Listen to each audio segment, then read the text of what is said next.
Hello and welcome again on our YouTube channel. आज का हमारा टॉपिक है डेफिनेट इंटीग्रेशन। इनडेफिनेट इंटीग्रेशन हमने पढ़ लिया है, आप पिछली क्लासेस देख सकते हैं जितना हमें रिक्वायर्ड है। तो देखिए, इस क्लास में हम डेफिनेट इंटीग्रेशन के बारे में देखेंगे, उसका क्या प्रोसेस रहता है और एग्जाम्पल डिस्कस करेंगे। तो देखिए, डेफिनेट इंटीग्रेशन। तो जब हम इनडेफिनेट इंटीग्रेशन करते थे किसी फंक्शन का, let's say F prime F D x, तो यहाँ पे उसका एंटी डेरिवेटिव आता था प्लस कांस्टेंट ऑफ इंटीग्रेशन। तो इसका anti derivative let's F X ही होगा, एफ प्राइम एक्स का। तो ये हमें इनडेफिनेट इंटीग्रेशन में ये चीज मिलती थी। लेकिन डेफिनेट इंटीग्रेशन क्या कहता है कि हमें एक एब्सोल्यूट वैल्यू मिलेगी, यानी कि हमें कर्व्स नहीं मिलेंगे, एक कर्व के बारे में कुछ नॉलेज मिलेगी। और वो एब्सोल्यूट वैल्यू या तो एरिया डिफाइन करेगी या फिर वॉल्यूम डिफाइन करेगी उस कर्व का, जो हमें इंटीग्रेट होकर के मिलेगा। ठीक है, तो ये इंटीग्रेशन हमें एब्सोल्यूट वैल्यू देता है, लेकिन एक कंडीशन होती है इसमें, हमें बाउंडनेस गिवन रहनी चाहिए, एक पर्टिकुलर लिमिट हमें गिवन रहनी चाहिए। यानी कि जब भी डेफिनेट इंटीग्रेशन प्ले में आएगा तो वहां हमें एक कंडीशन गिवन रहेगी कि हमें यहां से यहां तक इंटीग्रेट करना है या इस लिमिट से इस लिमिट तक इंटीग्रेट करना है। तो वो एक एब्सोल्यूट वैल्यू देगा। एब्सोल्यूट वैल्यू देगा इसका मतलब उसमें कांस्टेंट ऑफ इंटीग्रेशन नहीं आएगा, कांस्टेंट ऑफ इंटीग्रेशन नहीं आएगा। तो एक पर्टिकुलर एब्सोल्यूट वैल्यू उसने दे दी, जो कि या तो एरिया डिफाइन करेगी या वॉल्यूम डिफाइन करेगी। वो डिपेंड करता है कि लिमिट हमें किस चीज की गिवन है या इंटीग्रेशन हमें किस चीज का करवाया जा रहा है। तो देखिए, let's say integration of F prime x D x क्या होता है, एफ एक्स। और जब ये डेफिनेट इंटीग्रेशन की बात करेंगे तो हमें एक लिमिट देंगे ए टू बी। अब ये लिमिट अपने आप में दो तरह से डिवाइड होती है। जो नीचे मैंने लिमिट लिखी है वो होती है लोअर लिमिट, एंड ऊपर जो लिखी है वो होती है अपर लिमिट। इसका मतलब क्या हुआ कि मुझे ए से लेकर के बी तक इंटीग्रेट करना है, और ये किसको डिफाइन कर रही होंगी, लिमिट्स ये डिफाइन करेंगी जिसके रिस्पेक्ट में हम इंटीग्रेशन कर रहे हैं। जैसे यहाँ पे डीएक्स के रिस्पेक्ट में हो रहा है तो यहाँ पे एक्स की ही लिमिट्स पुट होंगी।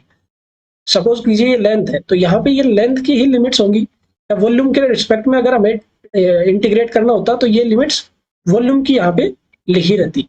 तो जिसके रिस्पेक्ट में हम इंटीग्रेट कर रहे हैं उसके रिस्पेक्ट में ही लिमिट्स हमें गिवन रहेंगी। तो एफ ऑफ एक्स तो इसका इंटीग्रेशन आ गया। अब इसका लिमिट्स का प्ले यहाँ शुरू होता है। जो लिमिट्स है वो कैसे एंटर होंगी इस इंटीग्रल वैल्यू में।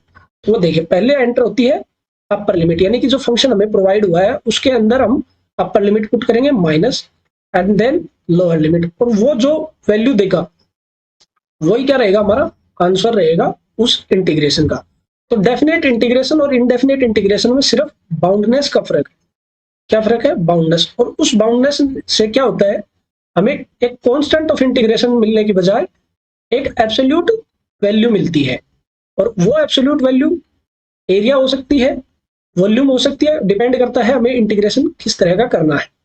तो देखिए, ये हमारे पास फंक्शन प्रेजेंट है, इसका हमें इंटीग्रेशन करना है। तो देखिए, simple 2 to 3 x cube D x. अब एक्स क्यूब डी एक्स देखते हैं, आपको पावर रूल याद आ गया होगा। तो पावर रूल से आप इसका पहले इंटीग्रेशन करेंगे, एक्स की पावर 4/4। तो ये क्या हो गया, लिमिट्स 2 to 3। ये इंटीग्रेशन हमने अच्छे से पढ़ रखा, आप लास्ट क्लासेस रेफर कर सकते हैं। अब जो फंक्शन आया उसमें पहले अपर लिमिट जाएगी, अपर लिमिट का मतलब 3 जाएगी, 3 to the power 4/2 माइनस, अब लोअर लिमिट जाएगी 2 to the power 4/4। ठीक है, सॉरी यहाँ पे 4 है, 4 है। ठीक है, अब 1/4 तो बाहर, 3 to the power 4 क्या होगा, 81 माइनस 2 to the power 4 क्या होगा, 16। तो ये क्या बना, 5 और 7 6 7 1 6 65/4। क्लियर है ये चीज। तो ये जो आंसर हमारे पास आया है ये डेफिनेट इंटीग्रेशन का आया है, क्योंकि हमें एक पर्टिकुलर लिमिट गिवन थी कि 2 से लेकर के 3 तक। अगर आप इसका ग्राफिकल मतलब देखना चाहते हैं तो मान लीजिए ये हमारा ग्राफ था इसका, तो इसके अंदर ये x क्वांटिटी थी और ये y को रिप्रेजेंट कर रहा था। तो हमें बताया गया कि x इक्वल्स टू 2 से लेकर के x इक्वल्स टू 3 तक ही हमें इंटीग्रेट करना है। यानी कि हमें सिर्फ ये फंक्शन इंटीग्रेट करना है, यानी कि हमें गिवन क्या था, इस फंक्शन की कोई डिफरेंशियल वैल्यू हमें गिवन होगी, उसको हमने इंटीग्रेट किया तो हमें ये फंक्शन मिल गया। क्यों मिला इतना ही फंक्शन, क्योंकि हमें लिमिट गिवन थी। और जो एब्सोल्यूट वैल्यू आई वो क्या डिफाइन कर रही है, इस फंक्शन के नीचे जितना ये एरिया कवर हो रहा है उसको ये 60/4 डिफाइन कर रहा है। आई होप आपको ये समझ में आ रहा होगा कि ये एरिया कैसे डिफाइन हुआ, क्योंकि ये लेंथ की यूनिट है, लेंथ के रिस्पेक्ट में वो कर रहे हैं इंटीग्रेट।